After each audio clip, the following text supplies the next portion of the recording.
Hello बच्चों, let's see this question. A point P moves such that sum of the slopes of the normals drawn from this point P to the hyperbola xy is equals to 16 is equals to sum of squares of the ordinates. Sum of ordinates is equals to sum of the ordinates. ठीक है क्या? Of feet of normals. The locus of P is a curve C. तो हमें locus of P निकाल के देना है. हमें क्या बताना है लोकस ऑफ पी। तो लोकस ऑफ पी, तो हम पी को क्या मान लेते हैं एच के, क्योंकि जिसका लोकस निकालना होता है उसको क्या मान लेते हैं एच के। ठीक है। And let 4t comma 4/t be a point on hyperbola. ये पॉइंट क्या है? Be a point of hyperbola. तो उसका हाइपरबोला का कोई पॉइंट होगा, हम इस तरीके से लिख सकते हैं। करेक्ट। तो इसके ऊपर स्लोप क्या हो जाएगा नॉर्मल का? तो पहले टेंजेंट का स्लोप देखते हैं। स्लोप ऑफ टेंजेंट क्या होता है? Slope of tangent is equals to -1/t²। -1/t² होता है। Therefore slope of normal equal to t²। तो नॉर्मल का स्लोप क्या हो जाएगा? t²। तो इक्वेशन क्या आ जाएगी नॉर्मल की? Therefore equation of normal is, वो क्या आ जाएगी? y माइनस y1 क्या था? 4/t is equal to m मतलब t² into x minus x1 मतलब 4t। Correct. This implies ty minus 4 is equals to t cube into x minus 4t. This implies ty minus 4 is equals to t cube into x minus 4t raised to 4. This implies 4t raised to 4 minus t cube x plus ty minus 4 is 0. Correct. अब क्या दे रखा है कि ये जो normal है वो point P से पास कर रहा है। तो P क्या है? हमने ले रखा है h कॉमा के। तो h कॉमा के सेटिस्फाई करेगा इसको। तो देयरफॉर ये क्या बन जाएगा?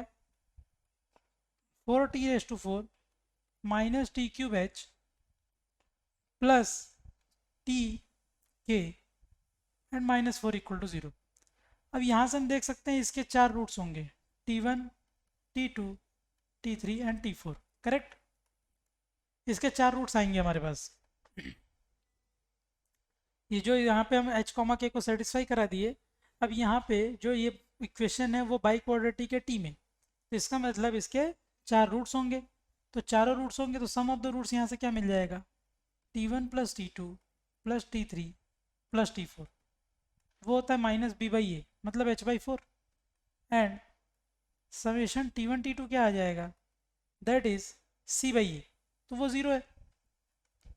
समेशन t1 t2 t3 क्या आ जाएगा? Product of the roots taken 3 at a time, that will be -d/a यानी -k/4। करेक्ट है। And product of the roots क्या आ जाएगा? t1 t2 t3 t4, वो क्या आ जाएगा हमारा लास्ट में? वो आ जाएगा e/a, तो वो आ जाएगा -1। ठीक है। अब क्या कर रहे हैं?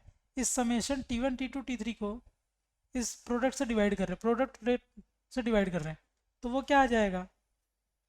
तो वो क्या इंप्लाई करेगा? 1/t1 plus 1/t2 plus 1/t3 plus 1/t4, ये इंप्लाई करेगा।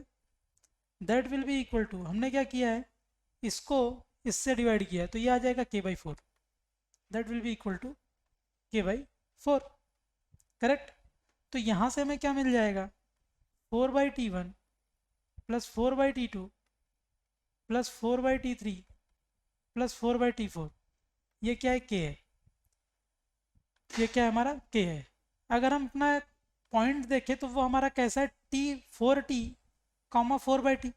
तो अगर t1 t2 t3 t4 roots है तो 4t1/4 4t1, 4/t1 ऐसे सारे पॉइंट्स मिल जाएंगे। तो 4/t1 बेसिकली क्या है? y कोऑर्डिनेट है। सारे पॉइंट्स का y कोऑर्डिनेट है। तो देयरफॉर हम क्या लिख सकते हैं?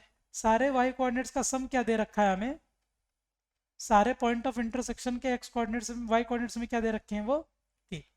तो y1 plus y2 plus y3 plus y4 मेरे पास क्या आ गया k। यहाँ तक ठीक है।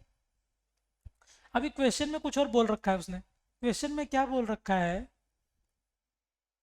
क्या पर बोला sum of the slopes, sum of the slopes of the normals, sum of the slopes of the normals is equals to sum of ordinates of the feet of normals, is equals to sum of the ordinates of the feet of normals। तो point कौन से है, feet of normal कौन से है, x1 y1 type के, तो वो क्या मिलेंगे 4t1 4/t1 इस टाइप के मिलेंगे।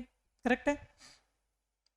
तो sum of the slopes of the normals, तो नॉर्मल के स्लोप्स का सम, तो नॉर्मल्स के स्लोप्स का सम क्या आ जाएगा, वो आ जाएगा t1 square plus t2 square plus t3 square plus t4 square. क्यों, क्योंकि मेरा जो नॉर्मल है, नॉर्मल का स्लोप क्या है t स्क्वायर है, तो t1 पॉइंट पे वो स्लोप क्या हो जाएगा t1 स्क्वायर।